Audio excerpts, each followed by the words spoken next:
اعوذ باللہ من الشیطان الرجیم بسم اللہ الرحمن الرحیم وانفقوا فی سبیل اللہ ولا تلقوا بأیدیکم الی التہلکہ واحسنوا ان اللہ یحب المحسنین۔ صدق اللہ العظیم۔ ابواب البر میں سے 10ویں بر کا ذکر ہے اور وہ ہے انفاق فی سبیل اللہ، اللہ کی راہ میں جہاد میں اپنا مال و متاع خرچ کرنا۔ لیکن اس سے پہلے وہ ایک آیت کریمہ رہ گئی تھی، اس کا ترجمہ رہ گیا تھا کہ اشہر حرم میں اقدام قتال کرنا ابھی بھی جائز نہیں ہے۔ ہاں، دفاع بالکل جائز ہے۔ تو اس آیت کریمہ کا پہلے ترجمہ سنیں کہ فرمایا الشہر الحرام بالشہر الحرام، حرمت کا مہینہ بمقابلہ حرمت کا مہینہ، یعنی اگر حرمت کے مہینے میں کفار حملہ کرتے ہیں، لڑائی کرتے ہیں، تمہارے ساتھ قتال کرتے ہیں تو تم بھی کر سکتے ہو۔ تو اس لیے فرمایا الشہر الحرام بالشہر الحرام، حرمت کا مہینہ، شہر مہینہ، حرام حرمت کا مہینہ بالشہر الحرام، یہ مقابلہ میں ہے حرمت کے مہینے کی۔ اگر وہ حرمت کے مہینہ کا احترام، حالانکہ ان کے نزدیک بھی احترام لازمی ہے، اگر وہ نہیں کریں گے تو پھر تم بھی نہ کرو۔ والحرمات و قصاص، حرمات میں بھی قصاص ہے، بدلہ ہے۔ مطلب وہ اگر حرمات میں لڑائی کرتے ہیں تو تم بھی کرتے ہو، لیکن اگر وہ نہیں کرتے ہیں تو تم نہیں کر سکو گے۔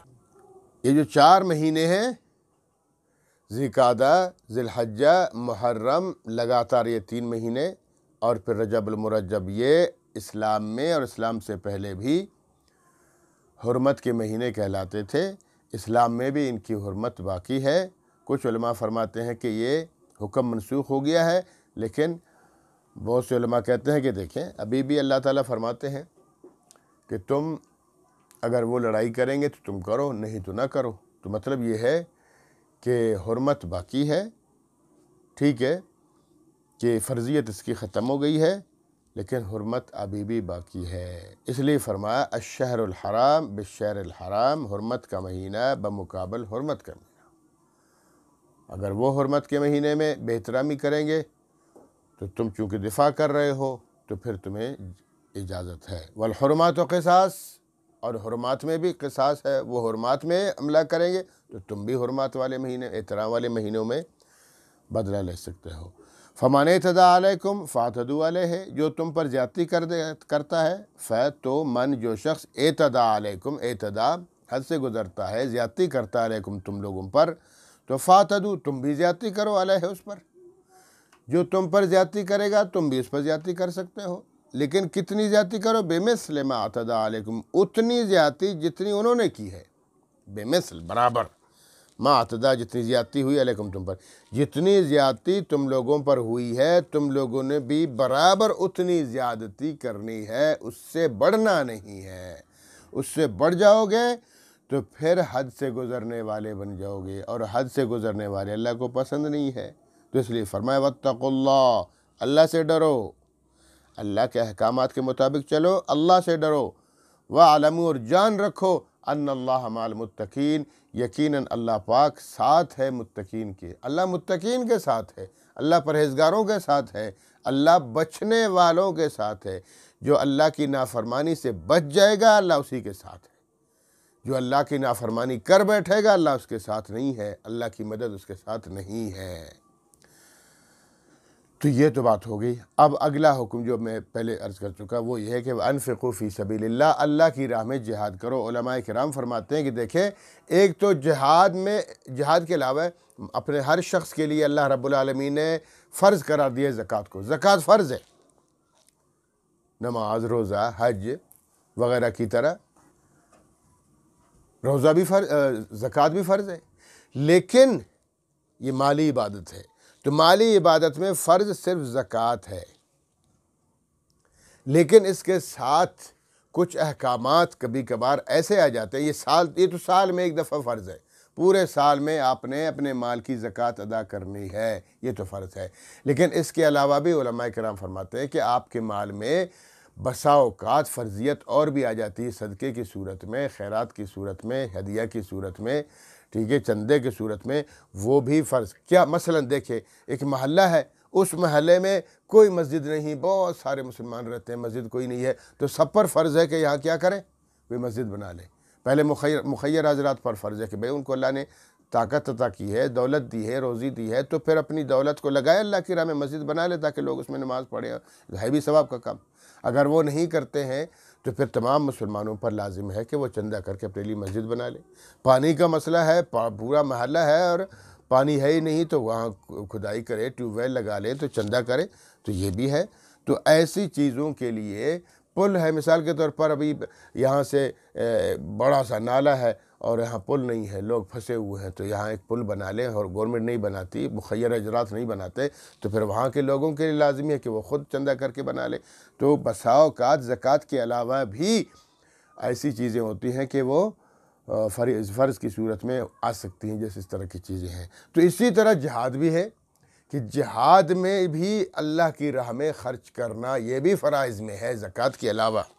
زکوٰۃ بھی دے سکتے ہو، لیکن زکوٰۃ کے علاوہ بھی جب جہاد کا موقع آ گیا، کفار نے حملہ کر دیا، مسلمانوں پر اب جہاد فرض ہو گیا ہے، تو لہٰذا آپ مالی حساب سے بھی جہاد کر سکتے ہو، جانی حساب سے بھی جہاد کر سکتے ہو، خود بھی پیش آ سکتے ہو، اور کسی مجاہد کا خرچہ برداشت کر سکتے ہو، اس طرح کر لیا کرو۔ تو اس لیے فرمایا وَأَنفِقُوا فِي سَبِيلِ اللَّهِ، اللہ کی راہ میں خرچ کیا کرو، وَأَنفِقُوا، اور خرچ کیا کرو، فی سبیل اللہ، اللہ کی راہ میں، جہاد میں، وَلَا تُلْقُوا بِأَيْدِيكُمْ إِلَى التَّهْلُكَةِ، وَلَا تُلْقُوا، مت ڈالو، بِأَيْدِيكُمْ، اپنے ہاتھوں کو، اپنے آپ کو، اپنے ہاتھوں کو سے مراد اپنے آپ کو مت ڈالا کرو، إِلَى التَّهْلُكَةِ، ہلاکت میں، اپنے آپ کو ہلاکت میں مت ڈالیں۔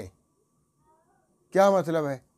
یعنی جہاد نہیں کرو گے تو اپنے آپ کو گویا ہلاکت میں ڈال رہے ہو، یہ قرآن کہتا ہے، میں تو نہیں کہہ رہا۔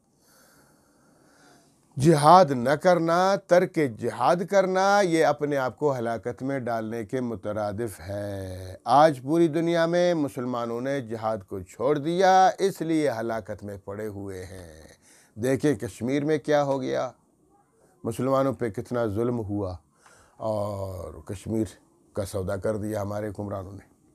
اور پھر ابھی غزے میں کیا ہو گیا، تباہی ہو گئی، بربادی ہو گئی، بچوں کو مارا گیا، عورتوں کو مارا گیا، ابھی آخری حالات ہے۔ اللہ تعالیٰ رحم فرمائے ہمارے مسلمانوں پر، اور ہمیں عقل اور شعور عطا فرمائے۔ تو دیکھو جہاد کو ہم نے ترک کر دیا، وہ ہم پہ ظلم کرتے ہیں، ہم چپ ہے، اور اگر ہم اٹھتے ہیں وہ ہمیں کہتے دہشت گرد۔ تو کیا وہ دہشت گرد نہیں ہے؟ معصوم بچوں کو مارنا کون سے مذہب میں جائز ہے؟ عورتوں کو مارنا کس مذہب میں جائز ہے؟ ان کے مکانات کو منہدم کرنا، گرا دینا، بموں سے اڑا دینا، تباہ و برباد کر دینا، صف ویستی سے بٹا دینا، کس مذہب کی بات ہے؟ کسی مذہب میں جائز نہیں ہے۔ تو کیوں ایسا کرتے؟ بلکہ ان کے تو وہ بڑے بڑے ربی شبی ہوتے ہیں خبیثوں کے، وہ تو باقاعدہ کہتا ہے کہ بچوں کو بھی مارو، بچے ختم ہو گئے، کہاں سے بچے اور لائے؟ اتنے متعصب ہیں وہ۔ جبکہ ہمارے ہاں تو یہ اسلام میں ہے کہ بھئی جہاد کی صورت میں بھی نہ بچوں کو مارا جائے گا، نہ عورتوں کو مارا جائے گا، نہ ان کے علماء کو مارا جائے گا، نہ ان کے بزرگوں کو مارا جائے گا، نہ ان کے مکانات کو منہدم کیا جائے گا، اور نہ جناب ان کے کھیتوں کو جلایا جائے گا، نہ باغوں کو نقصان پہنچایا جائے گا، بلکہ صرف ان لوگوں سے لڑا جائے گا جو لڑنے کے لیے آتے ہیں۔ بس جب وہ ہتھیار ڈالیں پھر بھی چھوڑ دو، اور جب تک وہ لڑتے ہیں تو لڑتے رہو، اور جب لڑائی میں وہ مارے جاتے ہیں تو مارنے کے بعد ان کا مسئلہ بھی نہ کرو، ان کے اعضاء بھی بے حرمتی مت کرو کہ اعضاء ان کے کاٹ دیا۔ تو اسلام تو احکامات دیتا ہے، یہ تو کسی بھی مذہب میں جائز نہیں اس طرح کے ظلم و بربریت کرنا۔ تو ہمارے مسلمان دیکھو بالکل چپ ہے، پوری دنیا کے 77 ممالک ہیں، خاموش ہے، کوئی بولتا نہیں ہے، اور وہاں ظلم ہو رہا ہے، اور ظلم میں پس رہے ہمارے مسلمان۔ کیا اس کا جواب نہیں دیا جائے گا؟ اللہ رب العالمین ہمیں شعور اور عقل عطا فرمائے۔ تو اس لیے فرمایا کہ وَأَنفِقُوا فِي سَبِيلِ اللَّهِ، اللہ کی راہ میں جہاد کی صورت میں خرچ کیا کرو، وَلَا تُلْقُوا بِأَيْدِيكُمْ إِلَى التَّهْلُكَةِ، اور مت ڈالو بِأَيْدِيكُمْ اپنے آپ کو، إِلَى التَّهْلُكَةِ ہلاکت میں، اپنے آپ کو ہلاکت میں مت ڈالو۔ ویسے علماء نے اس کی تشریحات مختلف کی ہے۔ سب سے پہلی تشریح یہ دیکھیں، حضرت ابو ایوب انصاری رضی اللہ تعالیٰ عنہ فرماتے ہیں کہ یہ آیت کریمہ کی تشریح مجھے پتہ ہے کہ یہ کس بارے میں یہ آیت کریمہ نازل ہوئی۔ فرمایا کہ جب ہمارے حالات سدھر گئے، جب ہم نے جنگ بدر کی جنگ لڑی، احد کی جنگ لڑی، خندق کی لڑی وغیرہ وغیرہ، جب ہمارے حالات پورے ملک حجاز کے حالات ٹھیک ہو گئے اور ہم مستحکم ہو گئے، مالی حساب سے بھی مستحکم ہو گئے، حالات کے حساب سے معاشرے کے اعتبار سے بھی ٹھیک ہو گئے، ہماری حکمرانی ہو گئی مسلمانوں کی، تو فرمایا کہ ہم نے آپس میں مل بیٹھ کر یہ بات کر لی کہ بھئی اب تو ہمیں کسی کافر کا ڈر نہیں ہے، الحمدللہ ہمارا اسلامی حکومت قائم ہو چکا ہے، تو لہٰذا اب ہمیں اپنی تجارت اور اپنی کاروبار پہ غور و فکر کرنا چاہیے، اس کو فوکس کرنا چاہیے۔ تو یہ باتیں ہم کر رہے تھے کہ یہ آیت کریمہ نازل ہوئی کہ وَلَا تُلْقُوا بِأَيْدِيكُمْ إِلَى التَّهْلُكَةِ، خبردار اپنے آپ کو ہلاکت میں مت ڈالنا، کہ مکمل طور پر تجارت کی طرف رجحان اختیار کرو اور معیشت کی طرف، اور جناب جہاد کو چھوڑ دو۔ ہاں، تو جہاد کو بھی نہیں چھوڑ، اس لیے فرمایا گیا کہ جہاد ماضٍ الی یوم القیامہ، جہاد تو قیامت تک رہے گا۔ جہاد کا ایک دستہ برقرار رہتا ہے، کفار کے اندر خوف و ہراس پیدا ہو۔ ہاں، تو یہ ضروری ہے اقدام جہاد۔ ہم تو دفاع نہیں کر رہے ہیں، اقدام تو دور کی بات ہے، دفاع نہیں کرتے ہیں، مسلمانوں پہ ظلم ہو رہا ہے اور سب چپ ہے۔ اللہ رب العالمین ہدایت نصیب فرمائے ہمارے حکمرانوں کے، نہیں تو تباہ و برباد کر دے۔ اللہ تعالیٰ ایسے اچھے حکمران لے آئے جو ہمیں جہاد کی طرف لے آئے اور کفار کو للکارے۔ تو اس لیے ان کے علاوہ اور بھی بہت سارے صحابہ کرام کی یہی تشریح ہے، لیکن کچھ پھر یہ فرماتے ہیں کہ دیکھیں کہ تجاوز کرنا، حد سے زیادہ تجاوز کرنا، اسراف کرنا، یہ بھی ہلاکت میں ڈالنے کے مطلب یہ ہے کہ ایک بندہ دے رہا ہے جہاد، اللہ تعالیٰ نے حکم دے دیا، جہاد میں خرچہ دیتا ہے، خیرات کرتا ہے، صدقہ دیتا ہے، لیکن اتنا دیتا ہے کہ اپنی بیوی بچوں کے لیے کچھ نہیں چھوڑتا، تو یہ بھی صحیح نہیں ہے، یہ بھی اپنے آپ کو ہلاکت میں ڈالنے کے مترادف ہے۔ خود رسول اعظم صلی اللہ علیہ وسلم کو حکم ہے وَلَا تَجْعَلْ يَدَكَ مَغْلُولَةً إِلَىٰ عُنُقِكَ، کہ میرے پیغمبر اپنی مٹھی کو بند کر کے گلے میں مت ڈالا کریں، یعنی اتنی کنجوسی اور بخیلی نہیں ہے، اللہ کی راہ میں دیا کریں، یہ حکم ہے ان کو، مطلب بتایا سب کو جا رہا ہے۔ اور وَلَا تَبْسُطْهَا كُلَّ الْبَسْطِ، ایسے ہاتھ کھلے بھی مت چھوڑیں کہ بالکل سب کچھ دے دے، فَتَقْعُدَ مَلُومًا مَحْسُورًا، پھر بعد میں آپ پریشان ہو کے بیٹھ جائیں۔ تو اس لیے اعتدال کے ساتھ اللہ کی راہ میں جہاد کی صورت میں خرچہ ضروری ہے، انفاق ضروری ہے، اللہ کی راہ میں دینا ضروری ہے، لیکن یہ نہیں کہ پورے گھر کے سامان کو اٹھا کے دے دو۔ وہ حضرت ابوبکر صدیق تو ہر کوئی نہیں بن سکتا، ٹھیک ہے، وہ تقوی الگ چیز ہے، یہ مسئلہ ہے شریعت کا، مسئلہ یہی ہے کہ اپنے بیوی بچوں کے لیے بھی چھوڑ دو، ان کے اخراجات ہیں۔ آج کل جیسے تبلیغی جماعت والے ہیں، ماشاءاللہ بہت بہترین کام کرتے ہیں، دین کی طرف لوگوں کو بلاتے ہیں، دین سکھاتے ہیں، نماز جو سب سے بڑی عبادت ہے اسی کی طرف، مطلب یہ ہے کہ ترغیب ہے، پھر خوف الہی ہے، وہاں چلہ 4 مہینے لگا کے انسان کے اندر خوف، جب وہ ماحول ایک ماحول بنا ہوا ہوتا ہے، دیکھتا ہے سارے تہجد پڑھ رہے ہوتے ہیں، سارے ذکر و اذکار میں لگے ہوتے ہیں، ساری تلاوت کر رہے ہوتے ہیں، وہ ماحول مل جاتا ہے تو انسان خود اللہ والا بن جاتا ہے، بہت بہترین کام چل رہا ہے، لیکن اس میں حد سے تجاوز جائز نہیں۔ حد سے تجاوز یہ ہے کہ زبردستی ایک بندے کو تنگ کرو بیچارے کو، بھئی چلو چلو اللہ کی راہ میں چلو، چلو تبلیغ کے لیے چلو، چلو 4 مہینے لگوا لو، اور اس بیچارے کے پاس پیسے نہیں ہیں، تھوڑے سے پیسے ہیں، وہ بس تم اللہ پہ توکل کرو، اٹھو وہ پیسے تمہارے پاس، بھائی جو اللہ پہ توکل کر، کیسے توکل؟ تو یہ نہیں ہے، توکل یہ ہے کہ وہ پیسے بیوی کو دے دو، بچوں کو دے دو، اب اٹھو نا، جاؤ۔ یہ عجیب توکل ہے کہ پیسے سارے اسی کے جیب میں ہیں، وہ جا رہا ہے، تو توکل تو نہیں ہوا۔ توکل یہ ہے کہ وہ پیسے بیوی بچوں کو دو، اب جاؤ نا توکل کر کے۔ تو لہٰذا اس طرح بھی نہیں کرنا چاہیے کہ بیوی بچوں کو مفلس، کنگال، بھوکے ننگے چھوڑ کے خود چلے جاؤ تبلیغ پر، ایسا نہیں کرنا چاہیے، اور اس طرح زبردستی بھی نہیں کرنی چاہیے۔ ہاں، یہ ضروری ہے کہ پورے گھر میں بہت سارے افراد ہیں، کام کاج کر رہے ہیں، ان میں سے 1-2 بے شک چلے جائیں، اچھی بات ہے، لیکن جہاں کوئی نہیں ہے، ایک بندہ ہے، تو اس کو تنگ نہ کیا جائے، جب اللہ اس کو موقع دے دے گا اس کو بھی نکل جانا چاہیے۔ تو یہی حالت ہے جہاد کی بھی، جہاد کی صورت میں بھی پورا مکمل طور پر اپنا سارا مال اٹھا کے دے دو اور پھر پیچھے کچھ نہیں ہے کھانے پینے کے لیے، بیوی بچے بھوکے پیاسے ہیں۔ تو اس لیے فرمایا کہ یہ دوسرے نمبر پر اس طرح بھی نہ کرو کہ یعنی بے شک دین ہے، یہ تو دینا جہاد میں اللہ کی راہ میں خرچہ کرنا یہ دین ہے، لیکن اس میں بھی اسراف جائز نہیں ہے۔ ایک یہ نمبر۔ اور تیسرے نمبر پر یہ ہے کہ کچھ علماء کہتے ہیں اس کا مطلب یہ ہے کہ مایوس ہونا، مایوسی بھی تو کفر ہے۔ لا تیأسوا من روح اللہ، اللہ کی رحمتوں سے مایوسی مت ہو کہ ایک شخص گنہگار ہے، حد سے بڑھ کر گنہگار ہے، اب وہ مایوس ہے کہ اب مشکل ہے کہ میں جنت چلا جاؤں، اب مشکل ہے کہ مجھے اللہ معاف فرما دے، ٹھیک ہے، اب تو میرے لیے جہنم پکی ہے، یہ مایوسی ہے۔ نہ نہ نہ، اللہ فرماتے ہیں یہ مایوسی ہو کفر ہے، اس طرح اللہ کی رحمتوں سے مایوس مت ہوا کرو۔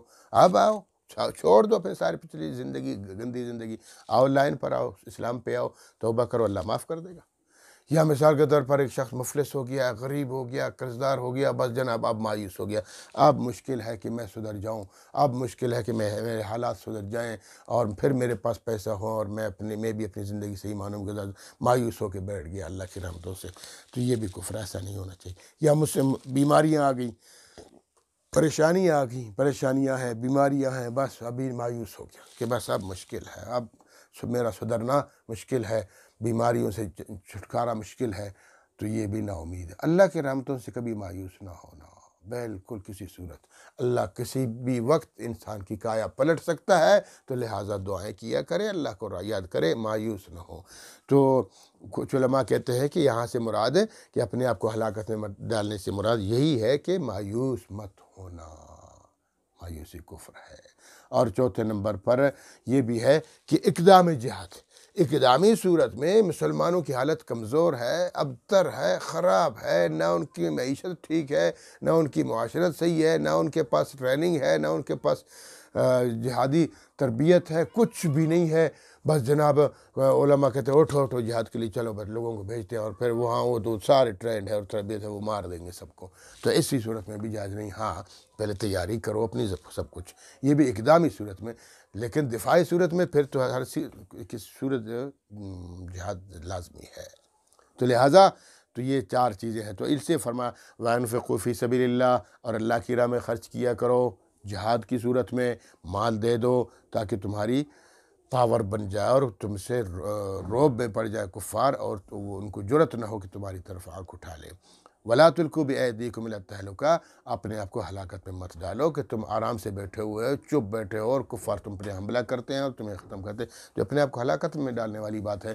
لہٰذا کسی صورت جہاد سے انکار کرنا، جہاد کو چھوڑ دینا حرام ہے، ایسے مت کیا کرو۔ وَأَحْسِنُوا إِنَّ اللَّهَ يُحِبُّ الْمُحْسِنِينَ، اور آگے فرمایا وَأَحْسِنُوا، احسان کیا کرو، نیکیاں کیا کرو، اچھائی اور بھلائی کیا کرو، کیونکہ ان اللہ یحب المحسنین، بے شک اللہ تعالیٰ محبت فرماتے ہیں، محبوب کرتے ہیں، دوست رکھتے ہیں محسنین کو، نیکوکاروں کو اللہ دوست رکھتے ہیں۔ تو احسنوا، احسان کیا کرو۔ اب یہ احسان سے کیا مراد ہے؟ دیکھیں احسان سے دو چیزیں ہیں، احسان فی العبادات اور احسان فی المعاملات یا والمعاشرات۔ احسان فی العبادات، عبادات میں احسان، عبادات میں احسان، نماز وغیرہ یہ عبادات ہیں نا، ان چیزوں میں احسان کیسے کرو؟ اس کے بارے میں تو وہ حدیث جبری مشہور ہے کہ فَاعْبُدْ رَبَّكَ كَأَنَّكَ تَرَاهُ فَإِن لَمْ تَكُنْ تَرَاهُ فَإِنَّهُ يَرَاكَ، تم اپنے رب کی عبادت ایسے کرو جیسے تم رب کو دیکھ رہے ہو، ایسے رب کی عبادت کرو جیسے تم اپنے رب کو دیکھ رہے ہو۔ فَإِن لَمْ تَكُنْ تَرَاهُ، اگر تمہارا یہ نظریہ نہیں ہے کہ تم رب کو نہیں دیکھ سکتے ہو، تو کم از کم اتنا عقیدہ تو ضرور رکھو کہ فَإِنَّهُ يَرَاكَ، کہ وہ تجھے دیکھ رہا ہے، تیرا رب تجھے دیکھ رہا ہے، تو عبادت کر رہا ہے، تیرا رب تجھے دیکھ رہا ہے، تو نافرمانی کر رہا ہے، معاصی کر رہا ہے، گناہوں میں مبتلا ہے اور گناہ کر رہا ہے دھڑلے سے، تیرا رب تجھے دیکھ رہا ہے، یاد رکھو۔ تو فرمایا عبادات میں احسان اس چیز کو کہتے ہیں۔ اور پھر دوسرے نمبر پر احسان فی المعاملات، معاملات میں احسان کرنا، معاشرے میں احسان کرنا۔ وہ کیا ہوتا ہے؟ وہ یہ ہے جیسے حضرت معاذ بن جبل رضی اللہ عنہ سے روایت ہے کہ اللہ کے رسول نے فرمایا کہ جو تم نیکی کرتے ہو، جس کو اپنے لیے پسند کرتے ہو اس کو دوسروں کے لیے پسند کرو، جس کو اپنے لیے برا سمجھتے ہو اس کو دوسروں کے لیے برا سمجھو۔ جیسے تم اچھائی کرتے ہو اب تم سے کوئی ایک آدمی غلط کام کر رہا ہے، آپ دیکھ بھی رہے ہو بیچارہ غلط کر رہا ہے، اس کو نہیں پتہ، اور آپ چپ رہتے ہو، نہیں ایسا نہیں، فوراً جاؤ کہ میرے بھائی یہ جو آپ کام کر رہے ہو اس طرح کام کرنا صحیح نہیں ہے، اس میں آپ کو نقصان ہو جائے گا، تکلیف ہو سکتی ہے، کوئی مسئلہ ہو سکتا ہے، اس طرح ایسے کیا کرتے ہیں، تو اس کو سمجھانا چاہیے۔ کیوں؟ تو اس لیے مومن تو وہ ہے جو اپنے لیے جس چیز کو پسند کرتا ہے دوسرے کے لیے بھی اسی کو پسند کرے۔ جب وہ غلط کام کرے تو اس کو سمجھا دے، دین میں غلط نماز پڑھ رہا ہے، آپ کہتے ہو جائے، اس کو کہا نہیں اس کو سمجھاؤ، لیکن پیار سے، سب کے سامنے مت کہو، اس کو شرمندہ نہ کہو، بڑے پیار سے محبت سے کہ میرے بھائی آپ سے ایک بات کر سکتا ہوں، یہ جو آپ نے نماز پڑھی یہ تو آپ صحیح نہیں کر رہے تھے، حدیث میں اس طرح نہیں ہے، اللہ کے رسول نے سے نماز نہیں پڑھی ہے، کتابوں میں اسے لکھا ہوا کہ نماز اس طرح ہوتی ہے، آپ نے اس طرح پڑھی، ٹھیک ہے؟ تو آرام سے ترتیب سے ہنس کے پیار اور محبت کے ساتھ اس کو سمجھائے، سب کے سامنے بتا کے اس کو شرمندہ کرو گے تو پھر تو مسئلہ اور بگڑ جائے گا، ایسا نہیں ہونا چاہیے، ٹھیک ہے؟ اسی طرح تو کوئی آدمی برائی کر رہا ہے تو اس کو بھی سمجھا سکتے ہو۔ تو لہٰذا معاشرے میں یہ ہے کہ جس چیز کو اپنے لیے برا سمجھتے ہو اس کو دوسرے کے لیے بھی برا سمجھو، جس کو اپنے لیے اچھا سمجھتے ہو اس کو دوسروں کے لیے بھی اچھا سمجھو، یہی تو مومن کی نشانی ہے۔ تو لہٰذا یہ قطعاً غلط ہے کہ کوئی آدمی برا کر رہا ہے، آپ کو وہ جانے اس کا رب جانے، وہ اپنی قبر میں جائے گا، میں نے اپنا بھائی نے، اسلام تو اسی چیز کا نام ہے، تم مومن ہو، تم مسلمان ہو، اور پھر تمہاری جو اشرفیت اللہ رب العالمین نے اشرف المخلوقات بنایا، پھر خیرکم، تم تمام امتوں میں سے اللہ تعالیٰ نے تمہاری امت کو، امت محمدی کو بہترین فرمایا، اس کی وجہ صرف یہ بتائی کہ تم دیکھو اللہ پر ایمان رکھتے ہو، رسول پر ایمان رکھتے ہو، اور پھر نیکیاں کرتے ہو اور برائی سے رکتے ہو، اور پھر تیسرے نمبر پر یہی فرمایا کہ تم لوگوں کو نیکی کی طرف راغب کرتے ہو، نیکی کا حکم کرتے ہو، تأمرون بالمعروف وتنہون عن المنکر، برائیوں سے روکتے ہو، نیکی کا حکم کرتے ہو، یہی تو نشانی ہے خیر الامت ہونے کی۔